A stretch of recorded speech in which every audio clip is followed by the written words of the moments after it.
فوضعه في حجره ثم دعا بتمرة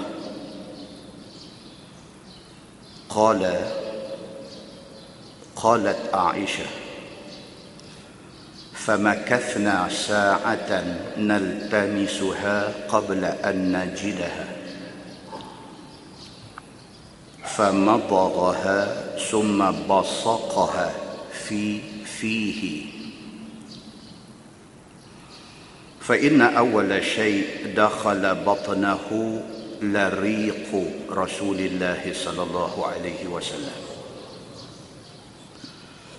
ثم قالت أسماء ثم مسحه وصلى عليه وسماه عبد الله. ثم جاء وهو ابن 7 سنين أو 8 ليبايع رسول الله صلى الله عليه وسلم وأمره بذلك الزبير فتبسم رسول الله صلى الله عليه وسلم حين رآه مقبلا إليه ثم kata dia faqadimat Quba, apabila sampai sahaja Asma binti Abi Bakr di Quba. Hari ini kalau kita pergi Madinah, Masjid Quba ni satu masjid yang kita mesti kena pergi. Bukan wajib, tapi mesti kena pergi. Macam yang kita sebut selalu, Nabi SAW dia komit diri dia.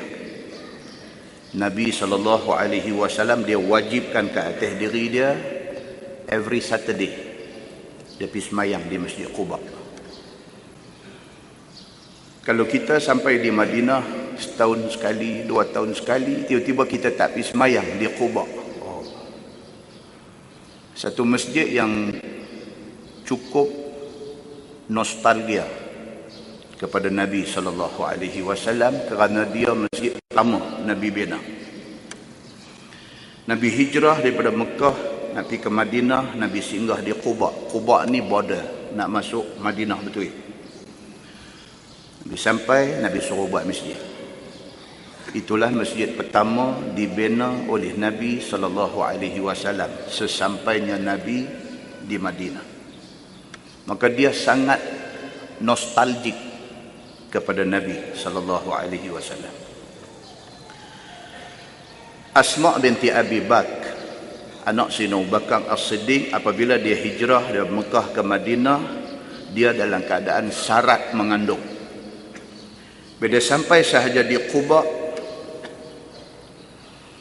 fanufisat bi'abdillah bi Quba, dia beranak di Quba.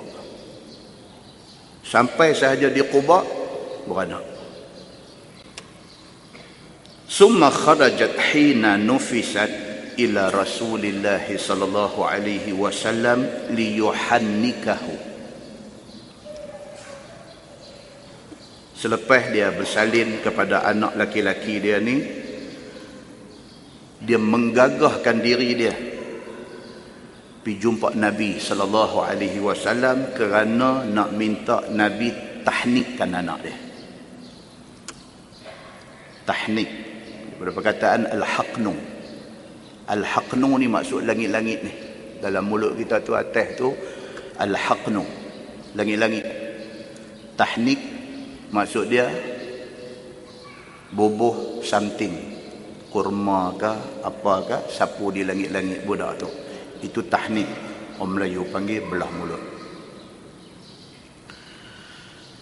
Apabila Asma lahirkan anak dia, anak laki-laki, dia menggagahkan diri dia pergi jumpa Nabi SAW kerana nak suruh Nabi buat belah mulut, nak suruh Nabi tahnik anak dia. فأخذه رسول الله صلى الله عليه وسلم منها فوضعه في حجره. Nabi sambut budak ni, Nabi ambil anak Asma binti Abi Bakr, Nabi ambil buah di atas riba dia. Summa da'a bitamrah. Lepas tu Nabi minta kurma. Nabi sambut budak ni, buah teh reba dia. Nabi tanya, hampa bawa kurma tak? Qala Urwah, qalat Aisyah, famakathna sa'atan naltamisuha qabla an najidaha. Bila Nabi minta, kebetulan mereka tak prepare, mereka tak sediakan kurma. Corang hari ni kau nak buat belah mulut, mereka buat main siap-siap, dia buat main kurma, dia buat main yang zam-zam, dia buat. Zaman tu satu susah, yang kedua dia dalam keadaan hijrah, tak ada benda di tangan dia. Bila Nabi minta kurma, baru nak cari. Famakathna sa'atan, maksudnya Aisyah kata kami ambil masa sah. Naltamisuha qabla an najidaha, kerana nak cari kurma tu sehinggalah dapat kurma. Famadaghaha summa basaqaha fihi. Bila dapat kurma, Nabi ambil kurma tu, Nabi mamah dalam mulut dia. Kurma yang mereka bagi kat Nabi tu, Nabi ambil buah dalam mulut dia, Nabi kunyah kurma tu, lepas tu Nabi cekah mulut budak ni, Nabi ludah dalam mulut budak ni. Itu teknik yang dibuat oleh Nabi sallallahu alaihi wasallam. Orang hari ni kalau dapat anak, Nabi minta Tok Imam tolong tahnik, tengok loh kalau Tok Imam ni kaki ke darah apa daun. Yang duk bagi dia duk pepak kurma ludah ni semua leceh, budak ni esok jadi kaki ketagih daun ketung. Ataupun kita hari ni kalau orang suruh tahnik, tak salah, tak usah nak ambil kurma mama dalam mulut nak ludah. Ayat liuk Nabi itu ada barakah, kita tidak. Jadi padan dengan kita ambil kurma tu, kita lenyek-lenyek di jari, nak ambil rasa manis tu, bismillah, sapu di langit-langit mulut budak tu.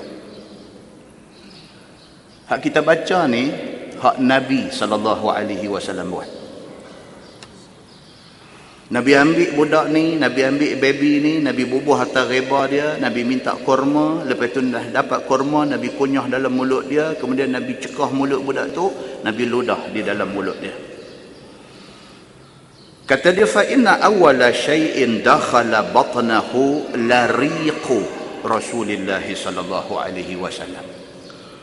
Benda selain daripada susu mak dia yang masuk ke dalam perut budak ni adalah air liuk Nabi sallallahu alaihi wasallam. Dia sebelum tu cuma minum susu mak dia aja, tak ada benda lain masuk dalam perut dia.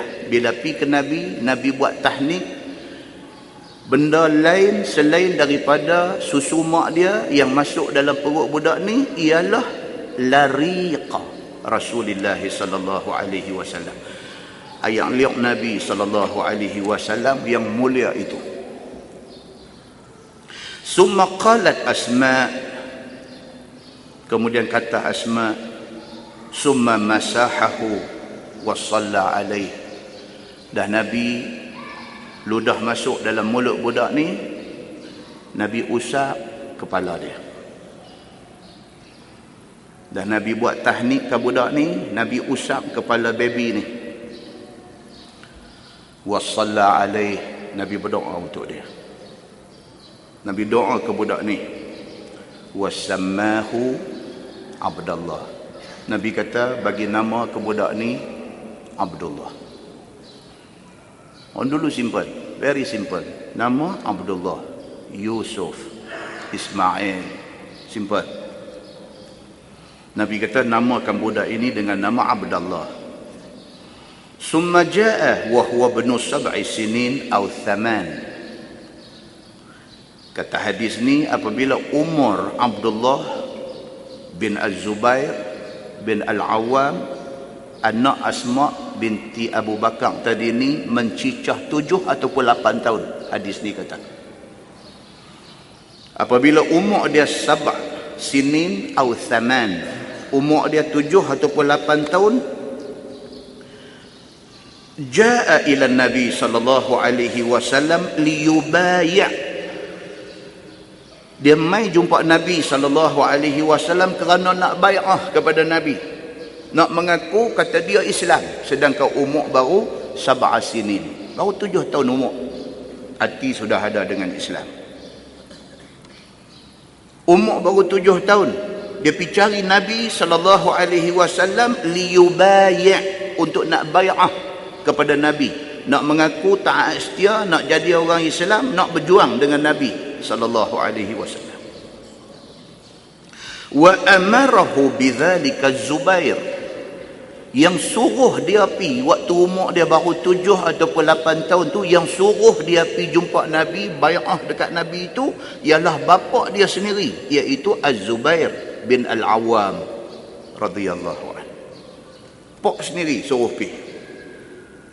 Fatabassama Rasulullah sallallahu alaihi wasallam hina ra'ahu muqbilan ilaihi. Masa dia duk lari mai tu, umur 7 tahun 8 tahun duk lari nak mai dekat Nabi kerana nak bai'ah Nabi tu, masa duk lari mai tu Nabi tengok, fatabassama Rasulullah sallallahu alaihi wasallam, Nabi senyum, Nabi seronok, Nabi tahu dah budak ni nak jadi budak baik esok ni. Sekali lagi tuan-tuan, hadis yang kedua saya nanti cerita apa kesudahan yang menimpa Abdullah bin Az-Zubair yang menjadi orang pertama ditahnik oleh Nabi SAW di Madinah. Summa baya'ahu, kemudian bila dia mai depan Nabi, dia bai'ah depan Nabi, dan Nabi menerima bai'ah dia. Muslimin dan muslimat yang dirahmati Allah SWT, Abdullah bin Az-Zubair bin Al-Awwam bin Khuwailid. Orang Arab dia suka macam tu. Dia suka tahu nasab keturunan dia. Dia pak dia siapa, tok wan dia siapa, tok nek dia siapa, moyang dia siapa. Orang Arab depa kebanggaan depa. Bahkan itu disuruh oleh Nabi sallallahu alaihi wasallam. Abdullah bin Az-Zubair bin Al-Awwam bin Khuwailid. Dia ni adik-beradik dua-dua pihak. Belah ayah, belah mak, adik-beradik dengan Nabi sallallahu alaihi wasallam. Tok wan dia yang kata Al-Awwam. Tok wan dia adik-beradik sebelah Khadijah. Pasal apa? Pasal Al-Awwam bin Khuwailid. Khadijah binti Khuwailid. Tok wan dia iaitu Al-Awwam, adik-beradik sebelah Khadijah. Manakala tok dia Safiyah binti Abdul Muttalib.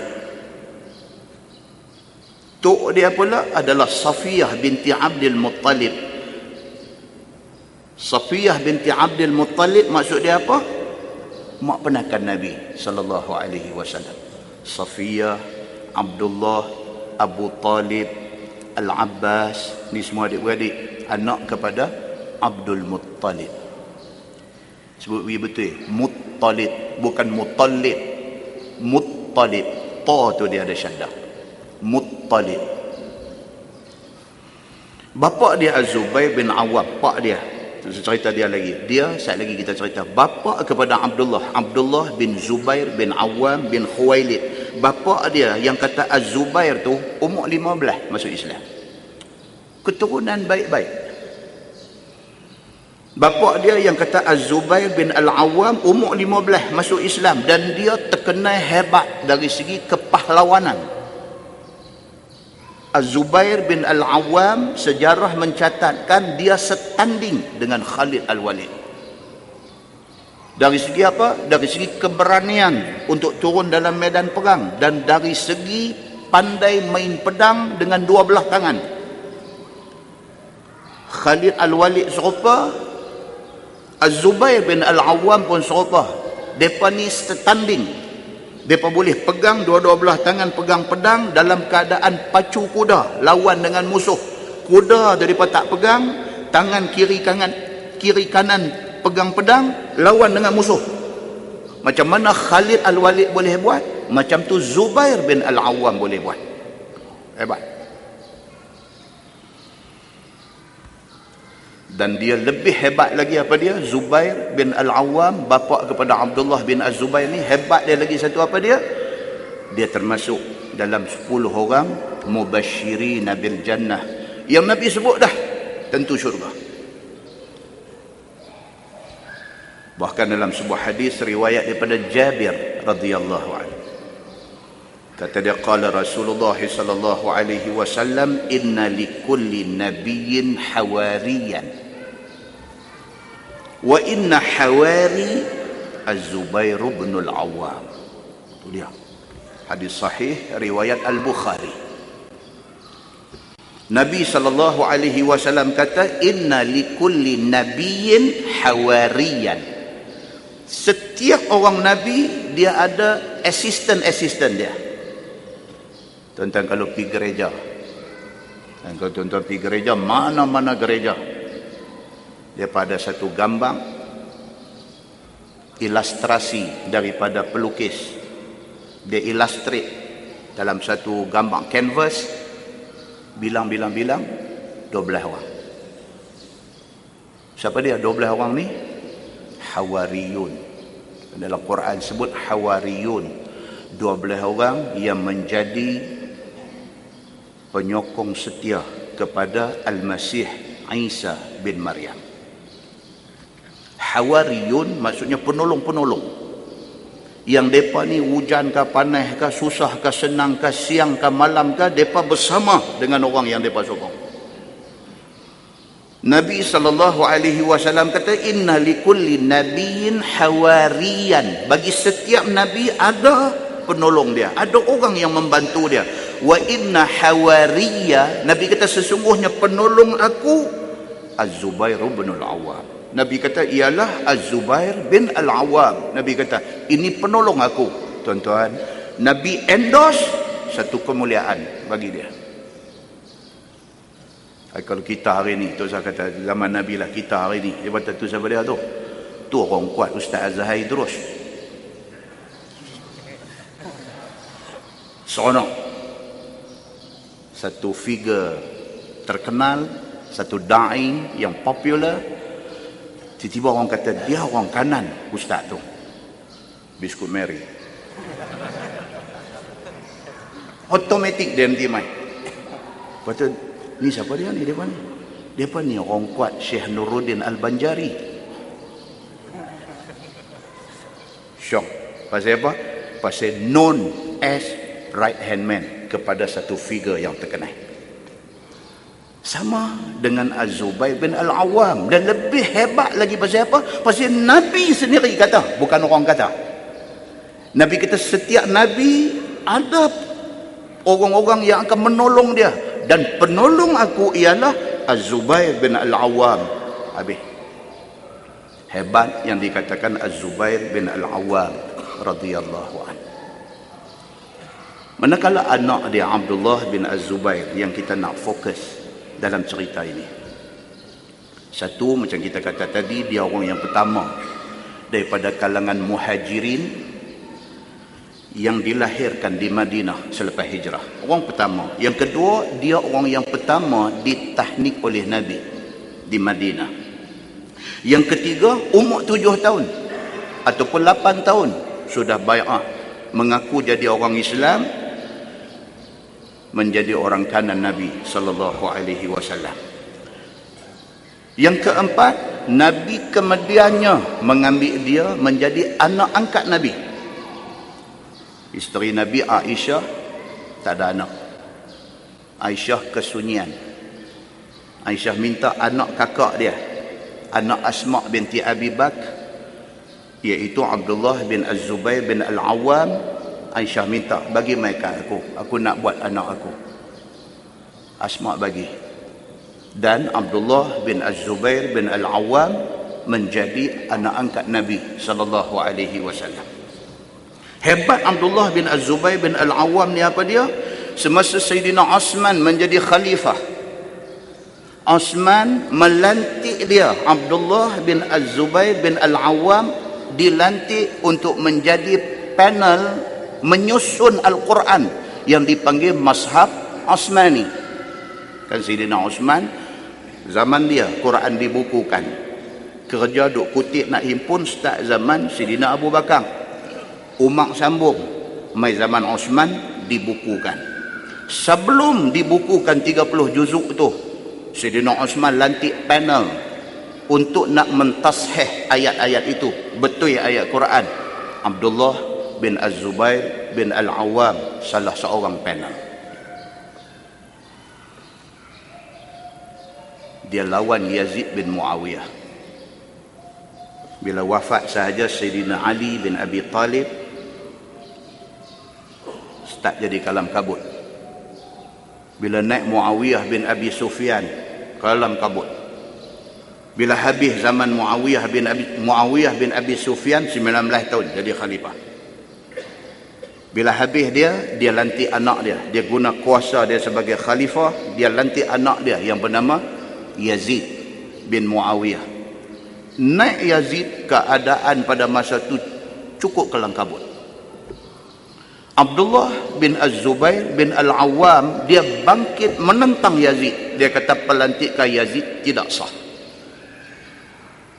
Di ketika orang lain semua tak mau cari pasal, dia bangkit dan dia menentang Yazid bin Muawiyah. Akibat dia apa? Dia kena tekanan. Tak boleh tahan dengan tekanan, dia berpindah balik ke Mekah. Abdullah bin Az-Zubair bin Al-Awwam balik ke Mekah. Kemudiannya Mekah diserang sehingga menyebabkan sebahagian daripada dinding Kaabah runtuh. Bila sebahagian daripada dinding Kaabah runtuh, Abdullah bin Az-Zubair bin Al-Awwam, anak angkat Nabi ini, dia perban habis Kaabah ada tu. Dia rebuild balik. Dia bina balik. Dan dia bina balik seperti mana Kaabah yang dibina oleh Nabi Allah Ibrahim alaihissalam. Kaabah yang kena reban, Kaabah yang dibina oleh Quraisy. Nabi Ibrahim buat Kaabah ada 2 pintu. Satu pintu hari ini dia ada, tapi atas lantai, dia tak tinggi macam hari ini, dia duduk atas lantai. Satu lagi pintu betul balik sana, tepi Rukun Yamani ada satu pintu lagi, itu Nabi Ibrahim bina.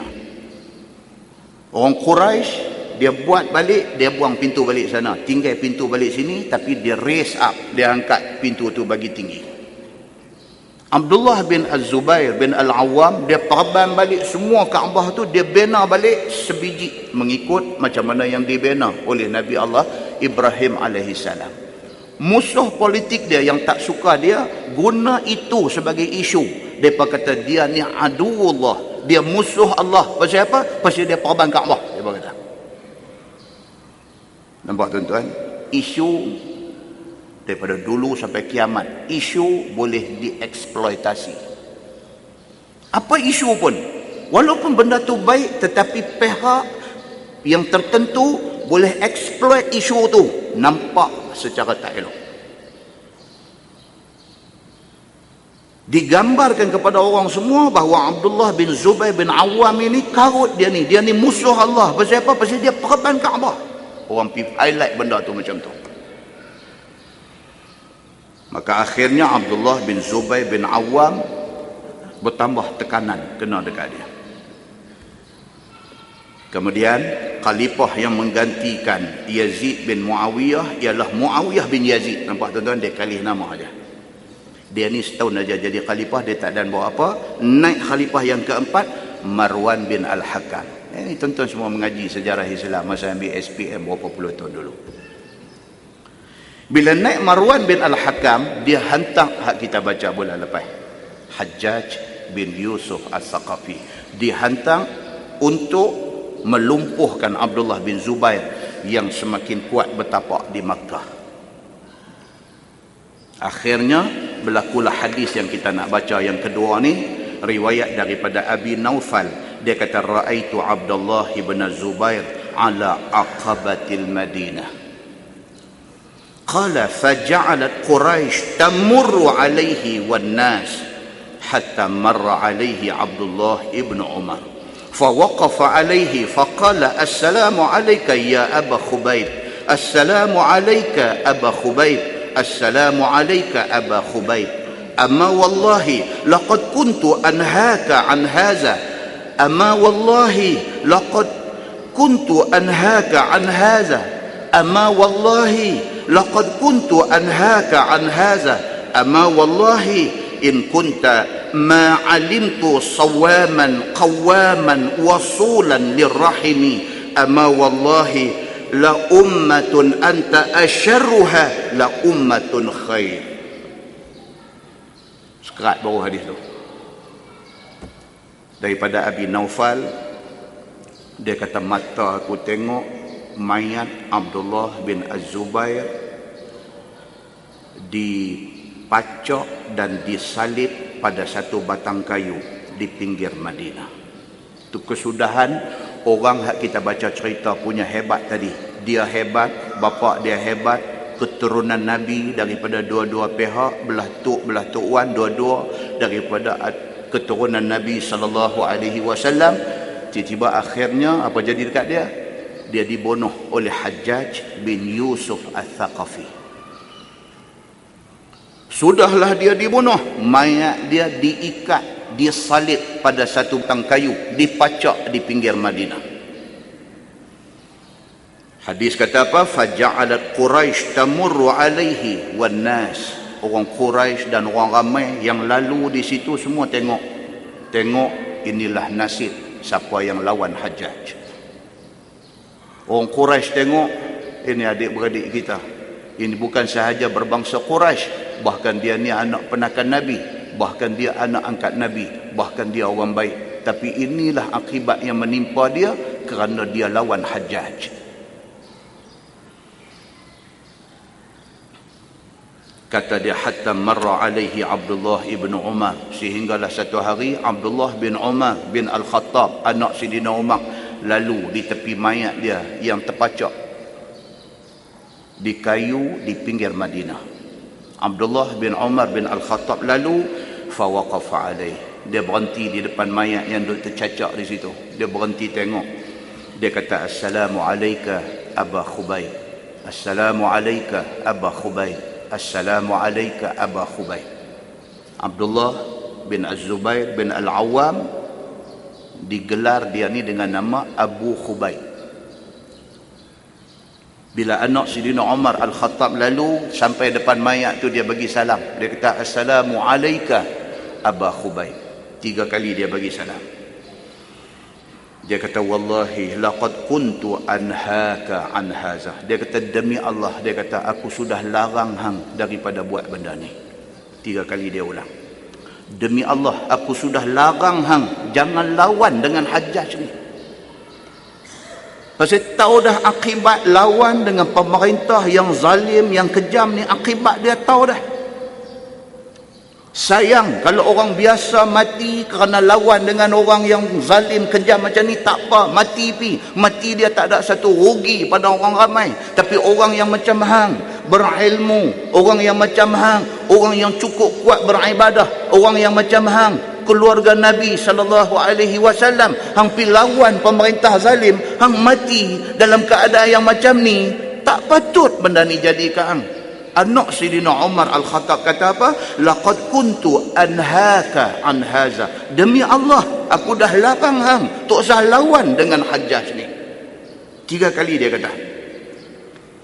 Amma wallah, dia kata, duduk cakap sorang-sorang di depan mayat ni. Dia bukan orang komen-komen, tuan-tuan. Abdullah bin Umar bin Al-Khattab, ini sahabat Nabi yang ternama. Ini sahabat Nabi yang banyak meriwayatkan hadis Nabi. Macam mana hebat bapa dia, macam tu hebat dia. Apabila dia lalu di depan mayat Abdullah bin Az-Zubair bin Al-Awwam, dia berhenti, dia bercakap, biji mata ni bergantang pakat duk tengok. Setiap ucapan yang dia ucap ni orang dengar, orang rekod, orang ingat. Dia kata di depan mayat ni, dia kata, amma wallah in kunta ma'alimtu sawaman qawaman wasulan lirrahimi. Dia kata, demi Allah, dia kata, wahai Abu Khubayb, demi Allah, wahai Abdullah bin Zubair bin Awam, aku kenal hang sebagai satu orang sawaman, satu orang yang kuat puasa. Dia puasa ni every Monday, every Thursday. Dia puasa 3 hari, ayyamul bid, 3 hari tiap-tiap bulan. Puasa yang disebut oleh Nabi sebagai sunat, dia tak pernah tinggal.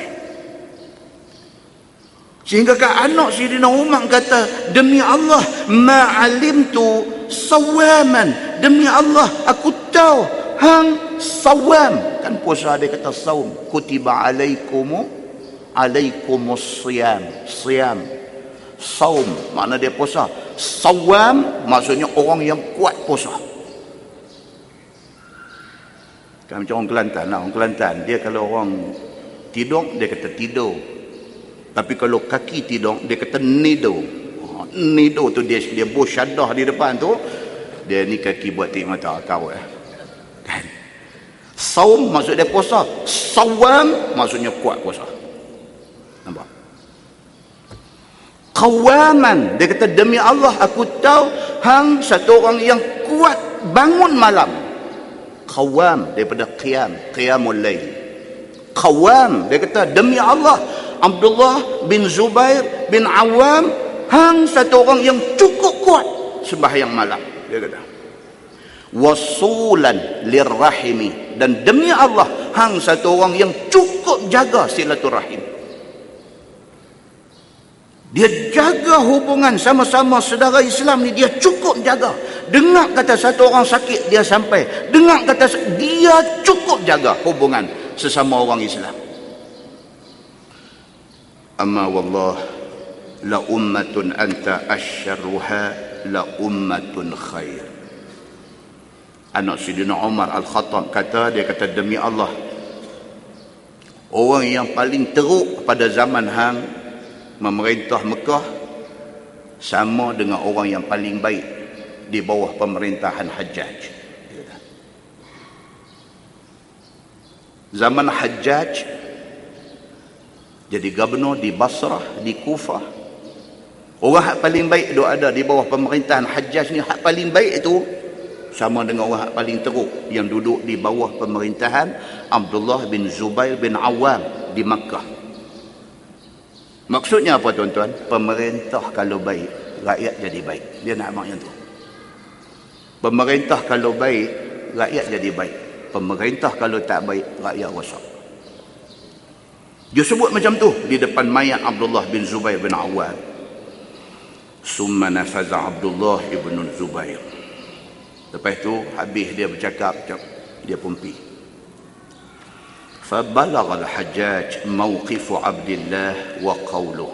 Ada mata-mata, ada spy Hajjaj duk masa dia duk bercakap di depan mayat tu, duk dengar. Pergi report kepada Hajjaj. Spy ni cukup tak guna tu. Dia duk ada di situ masa Abdullah bin Zubair bin Al-Awam duk bercakap tu, dia ni dengar. Satu macam yang lari pergi jumpa Hajjaj, pergi mengacung. Dia report. Dia kata, bos, Abdullah bin Umar bin Al-Khattab lalu dekat mayat Syekh Abdullah bin Zubair tadi. Dia bercakap macam-macam. Hajjaj dengar, dia kata apa? Dia cerita satu-satu. Dia sampai, dia bagi salam. Lepas bagi salam, dia puji Abdullah bin Az-Zubair. Masa dia duk puji tu, ramai orang duk dengar. Hajjaj duk angguk. Dan dia sebut, kata dia dah bagi tahu dah dekat Abdullah bin Zubair, jangan duk lawan dengan bos. Dia sebut semua. Dia ni pun dengar, hang bagus punya spy, dia kata. Tak apa. Fa arsala ilaihi fa unzila an jiz'ih. Hajjaj bila dengar macam tu, dia pun cuak juga. Pasal Abdullah bin Umar bin Al-Khattab ini bukan sebarang orang. Ini anak Sayyidina Umar. Dia dengar anak Sayyidina Umar pergi bercakap lagu tu, dia dengar, dia mencuak juga. Okey, tak apa, dia kata fa arsala ilaih, dia hantar orang dia pergi dekat mayat tu, fa unzila an jiz'ih, buat turun mayat daripada duk kena ikat di batang kayu, buat turun mayat. Fa ulqiya fi quburil yahud, dia suruh pergi lempang di atas kubur orang Yahudi. Jahat sungguh. Okay, tak apa, dia kata dia ni lagi duduk tentu saat lagi. Kalau Abdullah bin Umar pi hari-hari pi duduk bercakap saat lagi, dia boleh merangsang rakyat lain ada saat lagi, dia bangkit lawan aku ke apakah, hampir bawa turun mayat ni pi lempang atas kubur Yahudi. Tuan-tuan, nasib yang menimpa Abdullah bin Az-Zubair bin Al-Awam, anak angkat Nabi sallallahu alaihi wasallam. Summa arsala ila ummihi Asma binti Abi Bakrin. Kemudian dia hantar orang pula pergi rumah Asma. Asma mak kepada Abdullah bin Zubair, kakak kepada Aisyah, kakak ipar Nabi sallallahu alaihi wasallam. Asma binti Abu Bakar ni masa tu ada lagi, tapi umur sudah cukup tua. Dalam syarah hadis dia kata apa? Asma binti Abu Bakar mata sudah buta. Tua dah dia. Umur sudah 80-an. Kejadian ini berlaku pada tahun 94 Hijrah. Dia hantar orang pergi jumpa Asma binti Abi Bakr. Dia kata, bagi tahu dekat Asma, suruh main menghadap aku. Hajjaj kata. Nampak tuan-tuan? Dia dah tak boleh kawal nafsu jahat dia. Dia dah bunuh anak Asma, anak angkat Nabi. Dia dah buat macam tu dekat mayat anak angkat Nabi. Tak cukup lagi. Jahat dia tak cukup lagi.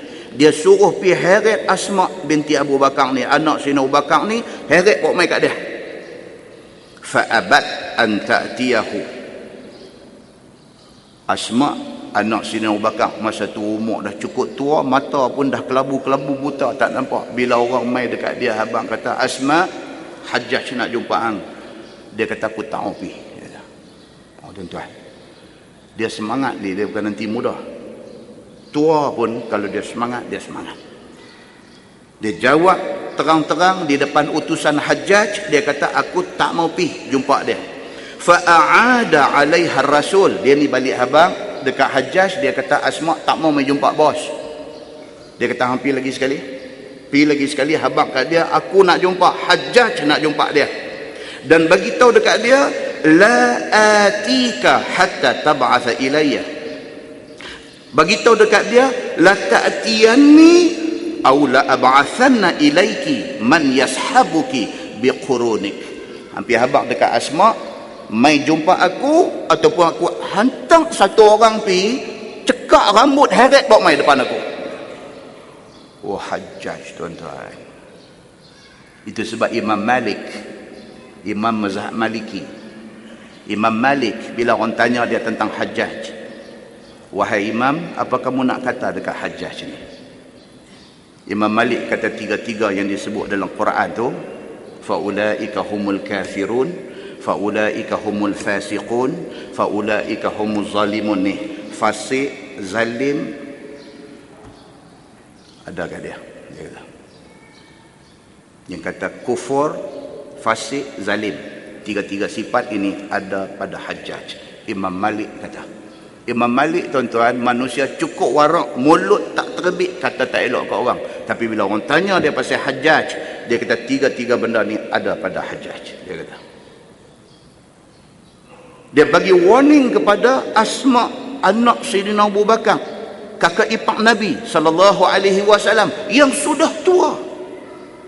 Dia kata, hang mai dekat aku, la ta'tiyanni, sama ada hang mai jumpa aku, au la ab'athanna ilaiki man yashabuki biqurunik, ataupun aku hantar orang cekak ubung-ubung kepala hang heret mai depan aku. Balaci ni pun pi. Balaci kan macai kan nak panggil dia pun pi. Dia pergi habaq lagi sekali. Dia kata, ni, hang jangan bagi bos aku marah. Bos aku dah marah. Dia kata lah ni, hang nak pi ataupun saat lagi dia hantar mai orang, dia buat cara kasang. Dia nanti rentap rambut hang heret pergi depan dia. Qala, kata hadis itu apa? Fa'abat. Asma kata, aku tak akan pergi menghadap dia. Oh tuan-tuan, anak dia dah mati dah. Umur dia pula sudah 80. Apa dia nak heran dengan ugutan ni semua? Anak dia sudah mati. Anak kesayangan dia sudah mati. Aku pun pimai-pimai aku akan mati. Umur dah tua. Apa hal aku nak tunduk dekat hang? Fa'abat. Kata dalam hadis ni, maka enggan dia. Dia tak mau pergi. Wa qalat, dan kata Asma, wallahi la atika hatta tab'asa ilayya man yashabuni biquruni. Demi Allah, aku tak akan pergi menghadap Hajjaj. Dia mai jumpa aku ataupun dia hantar orang mai cekak rambut aku bawa pergi kat dia. Oh, tuan. Qala faqala aruni sibtayya. Hajjaj bila dengar macam ni dia tak boleh. Dia kata okey, tak apa, siapkan kuda aku. Aku nak pergi jumpa dia. Hajjaj nak pergi. Fa akhadha na'lai, hadis tu kata dia ambil kasut dia pakai. Summa talaqa yatawazzafu hatta dakhala 'alaiha. Dia pacu kuda dengan orang-orang dia semua turun pergi berdiri di depan rumah Asma. Faqala, kata Hajjaj, kaifa ra'aitani sana'tu bi'aduwillah. Dia kata dekat Asma yang tua dan buta yang merupakan anak Sidina Abu Bakar ni. Dia kata, aku nak tanya hang, apa hang nak kata tindakan aku membunuh anak hang yang merupakan musuh Allah? Dia kata, aku nak dengar hang kata apa kat aku. Tuan-tuan, hadis ni pun dah cukup, kita dah boleh bayang dah jahat dia tu macam mana. Qalat, kata Asma, ra'aituka afsadta alaihi dunyahu wa afsada alaika akhiratan. Ni orang cerdik, orang bijak. Asma jawab balik dekat Hajjaj tanpa sikit rasa takut dalam hati dia. Dia kata kepada Hajjaj, apa yang aku nampak, dia kata, mata dia dah buta. Apa yang aku nampak, dia kata, hang telah merosakkan dunia anak aku. Anak aku jadi pemerintah di Mekah, hang mai serang, hang bunuh dia, hang buat macam tu dekat mayat dia. Hang telah memusnahkan dunia anak aku. Hang memusnahkan kerajaan anak aku. Tetapi lagi satu yang aku nampak, anak aku mati kena bunuh dengan hang, akhirat hang sudah rosak. Dia jawab macam tu. Balagani annaka taqulu lahu ya ibna zatan nitaqaini. Ana wallahi zatun nitaqaini. Asma kata dekat Hajjaj, aku dengar orang beritahu dekat aku, masa hang nak bunuh anak aku Abdullah bin Zubair bin Awam, hang sebut dekat dia ya ibna zatin nitaqaini. Hang panggil dekat dia, wahai anak kepada perempuan yang mempunyai dua kain ikat pinggang. Hang panggil dekat anak aku, hang tak panggil Abdullah, hang tak panggil dekat dia Abu Khubaib, tetapi hang panggil dekat anak aku, wahai anak kepada perempuan yang mempunyai dua helai kain ikat pinggang. Betul tak betul hang panggil dekat anak aku macam tu? Aku nak beritahu dekat hang, akulah perempuan tu. Dia kata yang mempunyai nitaqain, dua kain ikat pinggang. Dia lawan. Hang tahu tak, dia kata hang panggil tu aku. Dia kata, hang nak kata apa kat aku lah ni? Hang tahu apa benda dua kain tu apa benda? Dia kata, wallahi amma ahaduhuma fa kuntu arfa'u bihi ta'ama Rasulillah sallallahu alaihi wasallam wa ta'ama Abi Bakr min ad-dawa. Pasal apa aku digelang perempuan yang mempunyai dua helai kain ikat pinggang? Hang tahu pasal apa? Pasal kain aku selai saja, aku koyak bagi jadi dua. Hak satu aku guna buat ikat makanan untuk hantar dekat Nabi dan bapa aku. Tuan, masa Nabi hijrah, Nabi duduk transit dekat gua. Gua apa? Gua Thur. Nabi transit. Siapa yang duk pergi supply makan dekat Nabi dengan Sidina Abu Bakar dalam gua tu? Asma. Aku nak pergi hantar makan dekat Nabi dengan bapa aku. Aku nak ikat makan tu, aku koyak kain selendang aku. Satu aku buat ikat makan.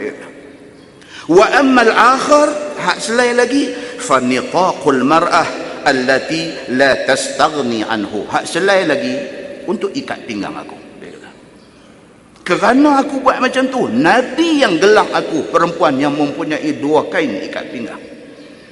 Lah ni aku duduk ada depan hang, hang nak buat apa kat aku? Dia tahu dia damai satu macam. Amma inna Rasulullah sallallahu alaihi wasallam haddathana. Dia kata, satu aku nak abang dekat hang Hajjaj, Nabi bagi tahu dekat kami, anna fi Thaqif kadzaban wa mudiran. Masa Nabi hidup, Nabi bagi tahu di Thaqif, Thaqif tempat asal Hajjaj bin Yusuf Al-Thaqafi. Thaqafi itu nama tempat dia, Thaqif. Nabi dah bagi tahu dekat kami bahawa di Thaqif akan timbul dua orang. Satu, kazab, Nabi palsu. Dia kata. Yang tu, dia kata kami sudah tengok yang dikatakan kazab itu. Fara'anahu, kami sudah tengok orang yang mengaku jadi Nabi palsu. dan kesudahan dia pun sudah mati. Dan yang kedua, Nabi kata daripada Thaqif juga akan keluar mubiran, satu orang perosak yang sangat zalim. Dia kata perosak yang zalim itu hang, dia kata. Perempuan ni tuan-tuan, memang mereka ni jangan, mereka ada satu power duk simpan dalam poket atas mereka ni. Nampak macam lembut, macam lemah, macam kita boleh duduk jerkah mereka, nampak boleh duduk takut, tapi dia main hari gila dia tuan-tuan. Poket atas tu nanti keluar, kita nanti lari. Tuan-tuan pergi Mekah pun, masjid, kalau lah ni lah, musim lah ni tuan-tuan pergi, lagi 20 minit nak masuk waktu, tentera baju celoring dah tutup pintu Masjidil Haram, tak boleh masuk dah. Pasal dalam dah congested, dah terlampau penuh. Lagi 20 minit, lagi setengah jam nak masuk waktu, mereka semua tentera dah jaga pintu, tak bagi masuk. Kalau kita pergi, dia pambat kita, tak bagi masuk. Tapi kalau perempuan pergi, perempuan tu pergi, dia tahan tak bagi. Dia buat gila, dia lepas dia masuk. Laki-laki kalau pergi buat gila, dia buat bola lokap. Ada kata perempuan ni yang buat pasal dengan dia. Asma' binti Abi Bakr, dia kata dekat Hajjaj ni tanpa ada sikit rasa takut. Nabi dah bagi tahu kat kami daripada Thaqif akan keluar dua, satu kazab, Nabi penipu, kami dah tengok dah dia ni. Lagi satu hak Nabi kata ni mubiran, orang yang zalim, yang kejam, yang jahat, yang merosakkan agama. Hanglah orangnya, dia kata. Kata hadis ni apa dia? Qala faqama anha wa lam yuraji'ha. Hajjaj dengar-dengar macam tu, naik kuda balik begitu aja. Nampak tuan, muslimin dan muslimat yang dirahmati Allah sekalian. Apa yang kita nak beritahu pada dia, itu harga yang kadang-kadang kena bayar oleh orang yang cinta Nabi sallallahu alaihi wasallam. Mudah-mudahan mukadimah itu memberi manfaat kepada kita insya-Allah. Kita menggunakan Bahrul Mazi jilid 21. Bahrul Mazi jilid 21. Muka surat 28. Muka surat 28 bawah sekali. Maka pada sepotong hadis ini terang-terang menunjukkan Nabi SAW sembahyang dengan membelakangkan kiblat. Okey, kita baca bulan lepas. Saya ulang balik hadis yang kita baca bulan lepas. An Ibn Umar radhiyallahu anhu qala kana an-nabi sallallahu alaihi wasallam yusalli ala rahilatihi tatawuan aynama tawajjahat bih wa huwa jaa' min Makkah ila al-Madinah. Maksud hadis tu daripada Ibnu Umar radhiyallahu anhuma. Kata dia Nabi sallallahu alaihi wasallam dilihat sembahyang di atas kenderaannya, sembahyang sunat. Okey. Dan Nabi tak kisah ke mana binatang yang dia naik tu mengarah, Nabi menghadap ke arah tu. Sedangkan dia kata wa huwa ja'in min Makkah ilal Madinah, sedangkan Nabi dalam perjalanan daripada Mekah nak balik ke Madinah. Maksudnya kiblat di mana? Kiblat duduk di belakang. Unta Nabi duduk jalan ke depan, kiblat duduk ada di Mekah, di belakang. Pasal Nabi nak pergi Madinah, Nabi dilihat sembahyang sunat di atas kenderaan, sedangkan kiblat duduk ada di belakang. Malam ni dia sambung tajuk tu, dia kata sembahyang sunat sambil berjalan adakah harus, dia kata. Kata Muhammad bin Ismail As-Sana'ani di dalam Subulus Salam. Dan bermula hadis dalam masalah itu zahir pada harus sembahyang sunat di atas kenderaan bagi orang yang berkenderaan. Okey, satu dia kata apa? Sembahyang sunat boleh dibuat atas kenderaan tanpa perlu bangkit berdiri waktu nak sembahyang, dan walaupun kiblat ada di belakang. Itu satu. Dan ada pun sembahyang sambil berjalan itu tidak disebut dalam hadis ini.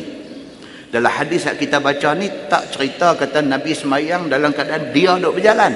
Tapi hadis ni cerita Nabi sembahyang dalam keadaan kenderaan yang Nabi naik duduk berjalan. Dia kata ni hadis ni. Dan sesungguhnya telah berjalan satu jamaah daripada ulama pada harus sembahyang sambil berjalan. Tapi ada sebahagian ulama kata boleh. Kita bukan semayang atas kenderaan yang duk berjalan. Kita duk berjalan, kita semayang boleh. Itu kata sebahagian ulama. Pasal apa tuan-tuan? Kalau tuan-tuan buka dalam Sahih Al-Bukhari, ada cerita. Hadis tentang Abu Barzakh Balik semak sekali lagi. Hadis tentang Abu Barzakh.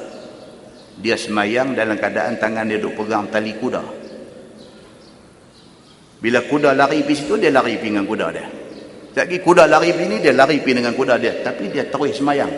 Dia semayang dalam keadaan berjalan, bergerak.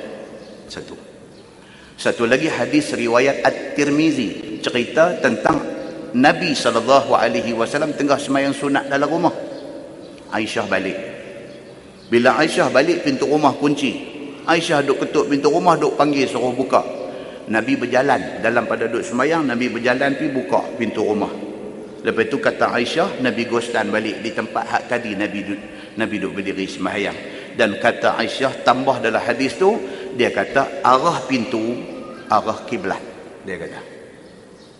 Maka ulama yang berpegang kepada tengah semayang boleh bergerak berjalan kerana dua hadis ini. Dan kita sendiri pun duk semayang di masjid, semayang jemaat misalnya, kita dah takbir Allahu Akbar, sah depan kosong. Ada jadi tak? Selalu jadi ya.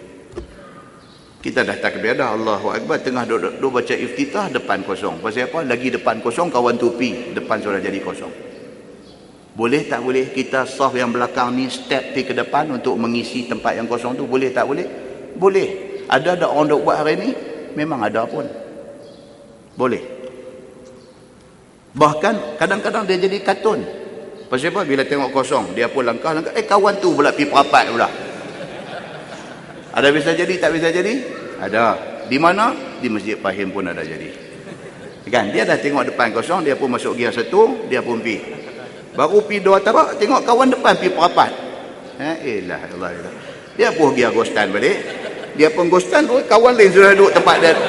Yang ni dia jadi karut punya cerita. Kan? Kadang-kadang orang dia tak mau bergerak, dia kata saya kopi, dia ni main rapat, belakang lagu duduk dia piah dia dah, dia semayang. Boleh tak boleh kalau dia tak bergerak pi?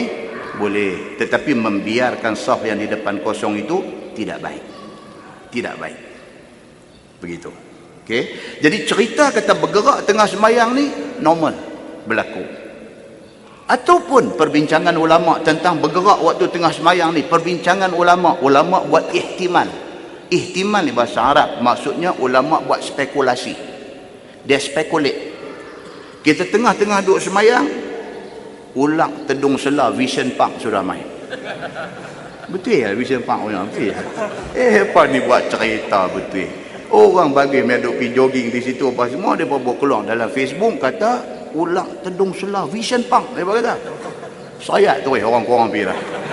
Pasal apa? Pasal hak tu kena tangkap. Dia kata partner dia Nagin ni ada satu lagi. Dia kata dua ada kot tu. Sayat dah.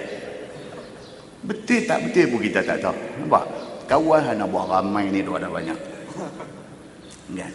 Baik, tengah duduk semayang. Kita tengah duduk semayang, rumah duduk dalam kebun getah, rumah duduk dalam kawasan sawit misalnya, orang felda apa, dia pun normal dengan benda ni. Tengah-tengah duduk semayang, lipan bara mai, tu dia besar lengan dia duduk lenggok mai. Jangan duk buat semayang ni semayang fardu, kan boleh berhenti. Saja-saja berhenti haram, semayang fardu. Satu macam yang duk mai kat dia. Dia pun mata duk tengok dengan lipan bara dia ni kalau kena dia kata. Boleh bergerak tak boleh bergerak? Memang kena bergerak, bukan boleh bergerak, kena bergerak. Tak boleh pejam mata aku tawakal lah kalau mati pun syahid aku malam ni. Tak boleh. Yang tu mesti mau kena bergerak. Kita lari pergi balik kiri, dia main balik kiri. Kita lari pergi belakang, dia lagu duduk terpa main kat kita. Dia ni bila bergerak lebih daripada 3 kali, Imam Syafi'i kata apa? Batal pergi cari pelepah nyok berdaya atas belakang. Dah batal dah. Kan kita bukan sengaja membatalkan, kita bergerak tadi kerana mudarat yang duk main. Tapi Imam Syafi'i kata bila 3 kali bergerak berturut-turut anggota besar, dia kata batal. Dah batal cari pelepah nyok lah berdaya. Muslimin dan muslimat yang dirahmati Allah sekalian. Lagi nak habaknya apa? Bergerak waktu semayang ni boleh tak boleh? Boleh, apatah lagi dalam keadaan yang macam kita contohkan tadi. Memang dibolehkan. Dan sana dia rimak sikit. Dalam peribahasa fiqh dia rimak saja-saja bergerak itu tidak boleh. Dia kata kerana itu menghilangkan khusyuk di dalam sembahyang. Okay, very clear. Baik, dia kata dan sesungguhnya telah berjalan satu jamaah daripada ulama kepada harus sembahyang sambil berjalan, dan ia adalah qiyas atas yang berkenderaan pada sama-sama ada memudahkan bagi yang mengerjakan sunat itu. Maka ada kata qil, ada satu pendapat kata tidak dimaafkan yang sembahyang sunat itu tidak menghadap kiblat pada rokok dan pada sujud dan pada menyempurnakan keduanya. Ada satu pendapat kata apa? Boleh bergerak, tetapi apabila mai masa rokok, masa sujud, tak boleh bergerak. Memanglah takkan duduk sujud duduk bergerak. Kita duduk sujud lagu duduk bergerak macam bulldozer tu, tak tahu nak pergi ke mana. Itu memanglah tak boleh, dia kata. Dan bahawasanya tiada harus sembahyang sambil berjalan, melainkan waktu qiyam bagi sembahyang itu dan waktu tasyahud. Ada satu pendapat pula kata boleh bergerak tetapi masa qiyam saja. Masa lain daripada qiyam tak boleh bergerak, dia kata. Dan harus sembahyang sambil berjalan di dalam waktu i'tidal itu ada dua qaul. Masa i'tidal sami Allah liman hamidah boleh bergerak, satu pendapat. Satu pendapat kata tak boleh. Dan adapun duduk antara dua sujud itu tiada berjalan pada duduk antara dua sujud, memanglah tak boleh berjalan. Tengah duduk antara dua sujud, melainkan kita sembahyang di atas kasut roda. Kan? Jadi duduk antara dua sujud pun lagu boleh duduk bergerak lagu tu. Ni tak payah abang saya ni. Dan adapun duduk antara dua sujud itu tidak boleh berjalan padanya, kerana tiada berjalan itu melainkan pada waktu qiyam sahaja. Dia kata okey, clear. Padahal ia wajib duduk di antara dua sujud itu. Baik, kata Sa'id bin Jubair. Ini hak kita cerita bulan lepas, panjang. Sa'id bin Jubair, ingat balik? Cerita dia pun kena dengan Hajjaj juga. Okey. Dituduh sebagai pro Sayyidina Ali. Hajjaj panggil, tanya dia, berlaku dialog. Akhirnya Hajjaj buat keputusan suruh bunuh dia. Masa nak bunuh dia, kalih kepala dia, nak kebetulan menghadap kiblat, dia baca ayat. Hajjaj sakit hati, pusing kepala dia, membelakangkan kiblat. Bila belakang, dia baca walillahil masyriq wal maghrib. Kita baca bulan lepas. Dia ni yang meriwayatkan hadis ni. Dia kata Sa'id bin Jubair kata, summa qara'a ibn Umar hazihil ayah walillahil masyriq wal maghrib al-ayah. Kemudian baca Abdullah bin Umar bin Al-Khattab radhiyallahu anhuma akan ini ayat. Kira-kira maknanya, dan bagi Allah lah, milik Allah lah timur dan barat dan yang ada di antara keduanya. Maka barang mana beradab sekalian kamu di dalam sembahyang kamu, maka disitulah kiblat yang disuruh menghadap padanya. Itu dalil yang dia pegang. Okey, menghadap ke mana pun, disitulah kiblat kita. Yang ni benda ini khusus pada sembahyang sunat sahaja. Dia kata, dia kunci tu. Sambung hadis tu, dia kata faqala ibn Umar fa fi hadha unzilat hazihil ayah. Maka kata Ibnu Umar, maka pada sembahyang sunat inilah diturunkan ayat ini. Maksudnya dalam kes sembahyang sunat dibenarkan kita sembahyang tanpa menghadap kiblat atas sebab-sebab yang tertentu. Begitu. Baik. Kata At-Tirmizi, ini hadis hasan lagi sahih. Masalah, dengan menghadap ke mana-mana pihak, adakah harus dia? Dia kata bolehkah? Kalau macam tu maknanya bolehkah kita menghadap ke mana-mana untuk sembahyang sunat? Sesungguhnya kata Qatadah adalah ayat 115 surah Al-Baqarah itu turunnya ialah memberi pilih kepada Nabi SAW dan kepada segala sahabat bahawa boleh sembahyang ke mana-mana pihak yang dikehendaki mereka itu. Itu satu pendapat. Qatadah ni ulama mufassir, dia ulama tafsir. Dia kata apa? Ayat ni kita dah faham bahawa sembahyang sunat boleh atas sebab-sebab yang tertentu, kita tak menghadap kiblat. Kan baru ni duk sekelip dalam Facebook. Cerita dia tulis itu kita baca pun berdebang juga. Dia tulis pramugari yang hot. Kita kata pramugari hot apa pula ni? Kan? Nak cerita kata dalam satu kapal terbang tu ada satu pramugari. Okey. Bila dia selesai kerja dia, bagi makan, bagi minum dekat penumpang semua, dia pergi di belakang, dia pakai kain telekung, dia sembahyang atas kapal terbang. Saya berapa kali orang dah buat posting masuk cerita yang sama. Kawan yang post benda ni masuk, dia tulis di situ, kata dia nakal. Dia selalu orang bisnes, selalu duk travel kapal terbang ni. Dan dia kata bila kapal terbang dah take off, dah minum dah apa-apa semua, kalau kapal terbang kosong, ada bangku belakang kosong, dia nanti pindah pergi duduk belakang dengan tujuan nak mengorek pramugari. Cerita dalam Facebook, dengan tujuan nak pergi mengorek pramugari di belakang. Dia pun pergi duduk, tengok-tengok pramugari tu pakai telefon sembahyang, terus tak jadi mengorek, balik duduk depan balik. Nampak tak? Nak ceritanya apa tuan-tuan? Jangan berburuk sangka. Jangan berburuk sangka. Kadang kita tengok satu orang, kita ingat macam mana kah? Tengok-tengok dia lebih mulia daripada kita di sisi Allah Subhanahu wa taala. Boleh jadi tuan-tuan. Boleh jadi. Kan kadang-kadang ada setengah ustaz bila mengajar, bila ceramah suka nak perli orang kaya dengan orang pangkat besar. Tak bagus. Kan bila bercakap dia jadikan orang kaya dengan orang pangkat besar ni sebagai punching bag. Cakap kok mana pun dia nak bantai orang kaya, dia nak bantai orang pangkat besar. Dia jadi perangai dia lagu tu. Tengok berapa kali ceramah dia, memang dia punya kesukaan dia ke situ. Tuan-tuan tahukah berapa ramai orang-orang yang kaya-kaya, yang pangkat besar, yang main golf, masuk waktu dia pas sembahyang atas golf course. Kita ni tak main golf, pegang kayu golf pun tak erti. Kita pergi duk kata kat mereka. Tuan-tuan tahu tak, kata ramai hari ni especially orang kaya, orang yang ada duit, orang yang ada pangkat ni, golf itu sukan, kegemaran dia. Masuk waktu dia, sebelum turun padang golf tu, dia dah ambil ayat semayang siap dah. Masuk waktu sejadah duk ada atas bagi dia tu, dia hampak, dia semayang. Allahu Akbar.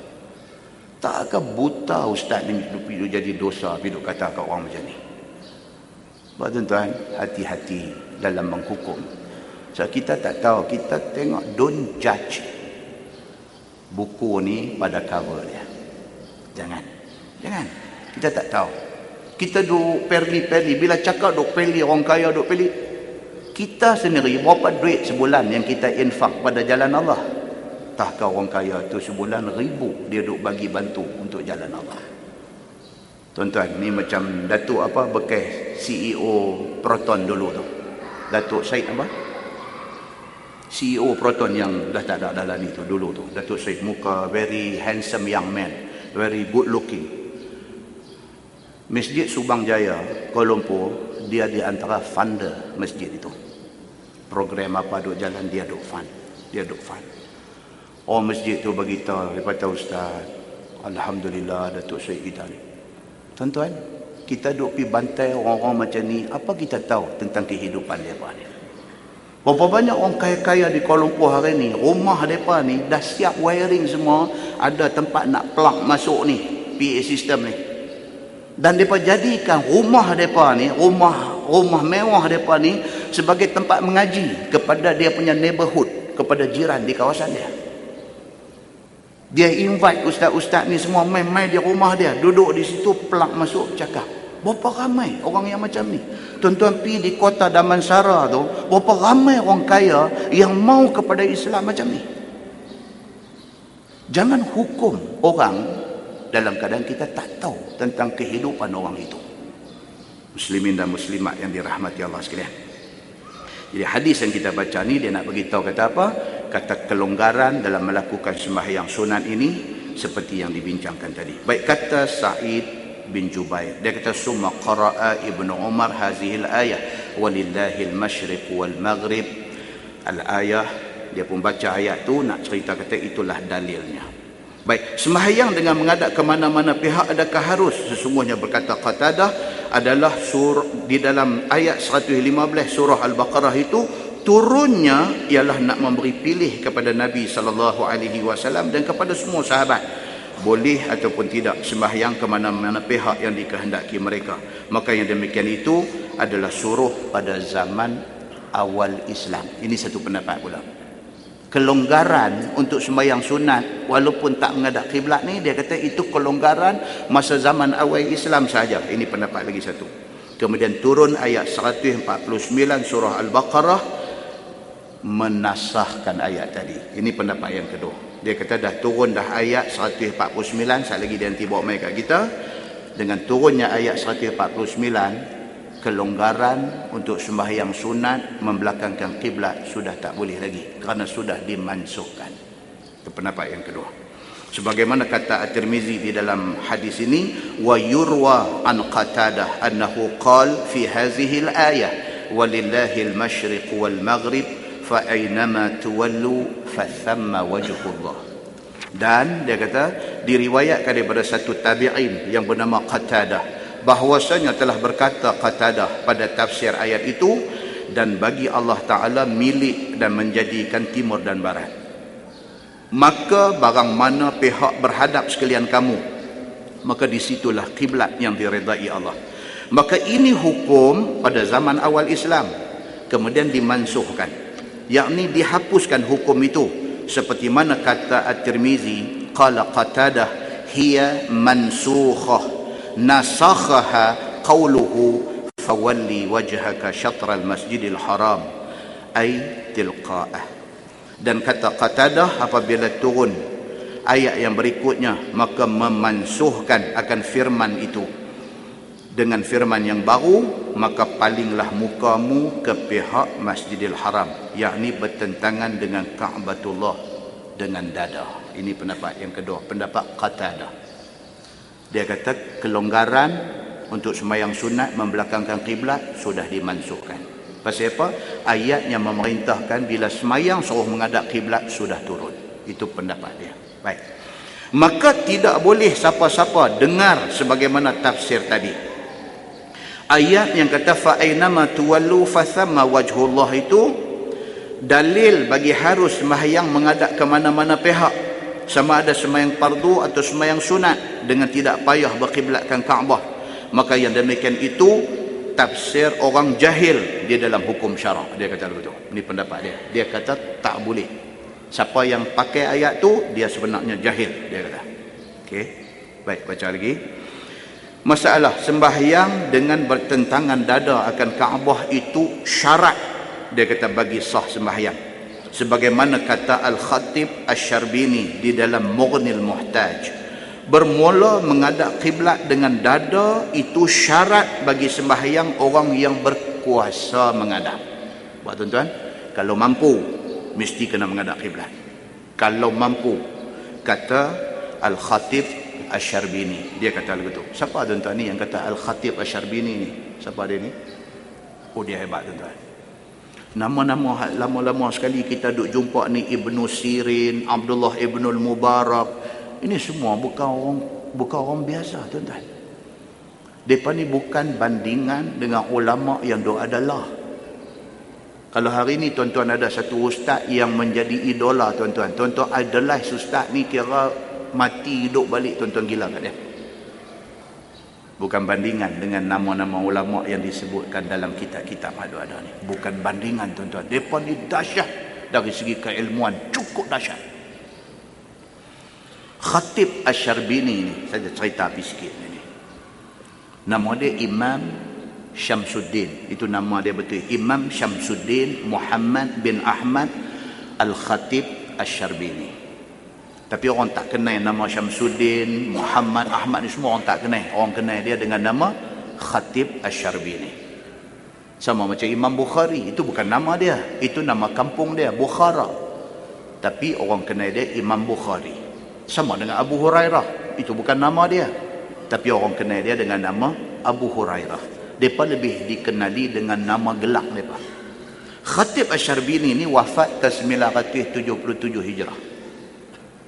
Dia wafat tahun 977 Hijrah, 500 tahun dah. Hampir 500 tahun dah dia wafat. Kalangan ilmuwan ataupun dalam bahasa hari ini kata dia ni satu knowledgeable scholars. Dia satu scholar yang sangat knowledgeable. Dari segi keilmuan dia ni pada abad 10 dulu, oh tak boleh lawan dia. Hebat dia ni. Dia occupy diri dia, dia penuhkan diri dia ni dengan baca dan mengajar. Dia tak ada masa nak fikir mendalil. Dia betul-betul serah diri dia ni untuk reading dengan teaching. Orang nak jadi guru mengajar ni kena ada reading, kena baca. Tak ada kalau kita dengar, kita tahu dia gelembong kita. Dia ilmu ni kena baca. Tuan-tuan, itu sebab surah Quran turun, dia kata apa? Iqra. Kena baca. Macam mana kita nak pergi bercakap depan orang, nak bagi public speaking dekat orang, sedangkan kita tak baca? Nak pergi merepek apa depan orang? Nak pergi gelembong apa kat orang? Nak pergi pembohong apa dekat orang? Kena baca. Hang alim macam mana pun lagi kena baca. Orang nak main ni, tuan-tuan nak main, nak spend masa malam ni 1 jam, 1 jam setengah. Tuan-tuan tak mau dengar benda nonsense. Tuan-tuan main ni, tuan-tuan nak dengar knowledge. Tuan-tuan nak bawa balik ilmu. Tuan-tuan nak praktik ilmu tu. Kalau main tu pembohong tuan-tuan, tuan-tuan balik nak beramal pun tak betul tak betul benda tu. Siapa nak tanggung akibat dia? Maka Khatib Asy-Syarbini, dia occupy diri dia untuk reading dengan teaching. Dia baca dan dia mengajar. Sehingga kan dicatatkan dalam cerita tentang dia ni, bila mai bulan Ramadan, dia masuk Masjid Al-Azhar di Mesir tu, dia masuk dalam masjid tu daripada awal Ramadan, dia keluar bila lepas raya. Macam kita hari ni lah, nak heran apa? Tuan-tuan pergi di Mekah, Madinah, bulan puasa, bulan Ramadan, tak gaduh cari murtabak pasal Ramadan. Dalam masjid tu orang bagi makan dah. Saya pergi bulan Ramadan, pergi umrah misalnya. Dalam masjid tu, orang nak masuk waktu ni, dia buka plastik gulung tu, buka panjang tu, dia bubuh ni segala kurma, segala apa, dia bagi ayak apa semua. Berkat yang kata tanah haram ni tuan-tuan, kurma 2 biji, 3 biji dengan 1 ayak Zam-Zam, tuan-tuan tak lapang. Tuan-tuan boleh semayang, berimamkan Sudais, berimamkan Syuraim sampai habis 20 rakaat, tuan-tuan tak lapang. Pasal apa? Pasal orang yang pergi sana, dia dah fokus. Dia kira pergi nak buat ibadat. Dia tambahkan lagi dengan keberkatan tanah haram.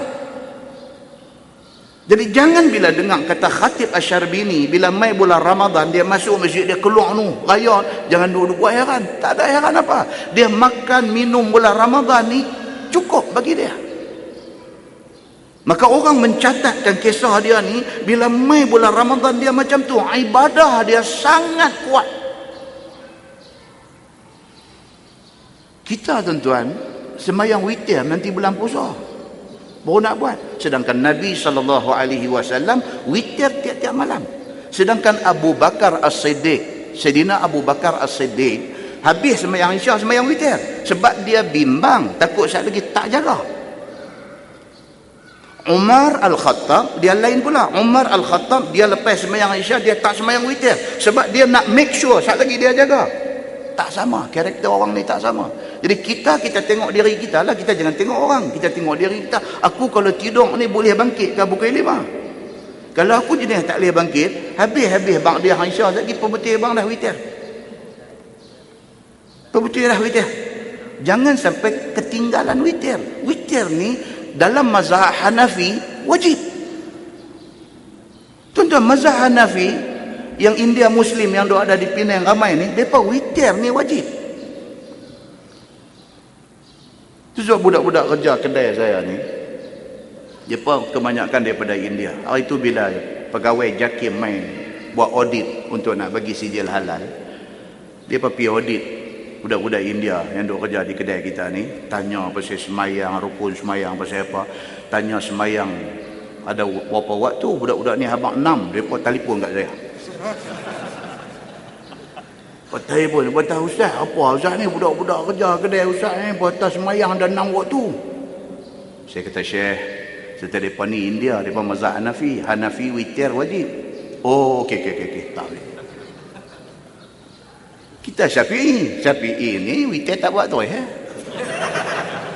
Imam Syafi'i buat. Ni hak kita ni, hak kata mazhab Syafi'i ni tak buat tu Muslimin dan muslimat yang dirahmati Allah sekalian. Jadi yang kata Khatib Asy-Syarbini ni, nama kitab kita baca tadi ni kan, dia kata sebagaimana kata Al-Khatib Asy-Syarbini di dalam Mughni Al-Muhtaj, itu nama kitab. Mughni Al-Muhtaj ni tuan-tuan 6 jilid.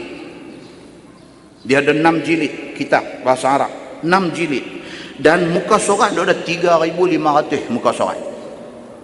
Dan dia fiqh dia mazhab Syafi'i.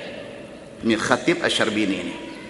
Menjadi reference, kitab itu menjadi rujukan ulama-ulama besar seluruh dunia. Bahkan kalau di Malaysia ni, kawan-kawan kita yang jadi lawyer syar'i ni, yang dia bawa kes nikah, cerai, tuntutan nafkah apa semua ni, kitab Mughnil Muhtaj menjadi rujukan mereka dalam perbicaraan di Mahkamah Syariah Malaysia. Bila kita baca saja, kita tak bagi tahu apa dia, kita tak rasa apa benda ni. Bila kita tahu, baru kita rasa tu dia punya power dia tu. Dia kata apa? Sebagaimana kata Al-Khatib Asy-Syarbini di dalam Mughnil Muhtaj, bermula menghadap kiblat dengan dada itu syarat. Khatib Asy-Syarbini kata, sembahyang ni kok mana pun dada mau duk menghadap kiblat. Bagi sembahyang orang yang kuasa menghadapnya, kalau boleh, dia kata begitu. Kerana firman Allah, fawalli wajhaka syatral masjidil haram, maka menghadapkanlah olehmu akan mukamu ke Masjidil Haram. Dan awal ayat itu Tuhan kata, wa min haitsu kharajta fawalli wajhaka syatral masjidil haram, dan dari mana tempat engkau keluar di dalam musafir atau lainnya, maka pastikan kamu palingkan muka kamu ke pihak Masjid Haram. Dan seumpamanya apabila kamu sembahyang. Oleh kerana ayat tu lagu tu, dia kata jangan buat mudah dengan soal menghadap kiblat ini. Jangan buat mudah, dia kata. Dan banyak lagi dalil atas wajib sembahyang dengan menghadap kiblat itu tersebut di dalam kitab fiqh. Boleh lihat di sana, dia kata. Nah, wallahu a'lam. Tabantian tu. Lepas ni dia akan main satu tajuk tentang makam Ibrahim. Kan kita duk pergi Mekah buat haji, buat umrah, buat apa, kita duk tengok ada seketui tu. Kedudukan dia di antara Hajar Aswad, pintu Kaabah, dengan sebelum jumpa Hijr Ismail yang lengkung tu, in between tu ada satu, dalam satu apa, kaca tu, dalam tu makam Ibrahim. Dia nak cerita kat kita tentang makam Ibrahim. Adakah kedudukan dia memang di situ sejak daripada zaman Nabi SAW, ataupun dulu dia duduk tang mana? Okey, adakah memang di situ tempat dia, tempat kita duduk tengok hari ni, ataupun dulu dia duduk tang mana kemudian dipindah ke situ? Dan betulkah cerita kata pada satu tahun tu pihak kerajaan Saudi nak ubah lagi sekali daripada kedudukan law ni, nak ubah pindah sikit lagi, kerana dia menjadi satu apa, gangguan bila orang tawaf. Bila kita tawaf ketui itu satu dah, dia ganggu laluan orang duk tawaf.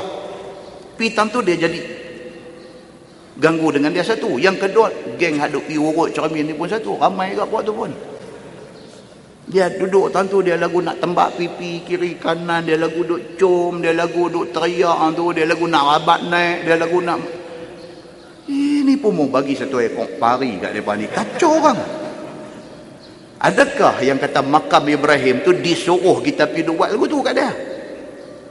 Dia bila tak mengaji ni tuan-tuan, dia apa pun dia boleh buat. Bila tak mengaji ni, dia tak mengaji, dia pergi tengok geng, ada satu geng pergi duk tembak pipi, dia jilat tu. Jadi bila kita mengaji baru kita tahu apa benda makam Ibrahim tu. Kita ni disuruh buat apa dengan makam Ibrahim tu? Apa istimewa dia? Asal usul cerita dia apa? Dan apa sebenarnya ada dalam kaca tu yang kata makam Ibrahim tu apa benda? Dan kenapa dia disebut di dalam Al-Quran benda ni? Bila kita, dan baru kita jumpa, baru kita tahu. Next time kita pi buat haji ataupun buat umrah, kita pi secara lebih berilmu daripada kita pi hari itu. Kita lebih tahu, dan kita tahu nak buat apa bila kita ada di sana. Buat benda yang disuruh oleh Nabi SAW. Kuliah kita pula panjang umur, sihat tubuh badan, bulan 9. Bulan depan cuti sekolah, jadi tak ada kuliah. Bulan 9 selepas puasa, selepas raya semua, insya-Allah panjang umur kita jumpa. Kita tangguh dengan tasbih kafarah dan suratul As. Subhanakallahumma wa bihamdika asyhadu an la ilaha illa anta astaghfiruka. Bismillahirrahmanirrahim. Wal 'ashr innal insana lafi khusr illa allazina amanu wa 'amilus salihati wa tawassaw bil haqqi. اللهم صل على محمد في الأولين والآخرين وسلم، ورضي الله تبارك وتعالى عن ساداتنا أصحاب سيدنا رسول الله أجمعين. بسم الله الرحمن الرحيم. الحمد لله رب العالمين، حمدا يوافي نعمه ويكافئ مزيده. يا ربنا لك الحمد كما ينبغي لجلال وجهك الكريم وعظيم سلطانك. رضينا بالله ربا وبالإسلام دينا وبمحمد نبيا ورسولا. اللهم افتح علينا فتوح العارفين وارزقنا فهم النبيين بجاه خاتم المرسلين. اللهم فقهنا في الدين وعلمنا التأويل واهدنا صراطك المستقيم. اللهم أرنا الحق حقا وارزقنا اتباعه، وأرنا الباطل باطلا وارزقنا اجتنابه. اللهم اجعل جمعنا جمعا مرحوما وتفرقنا من بعده تفرقا معصوما. وصلى الله على محمد وعلى آله وصحبه وسلم، والحمد لله رب العالمين. السلام عليكم.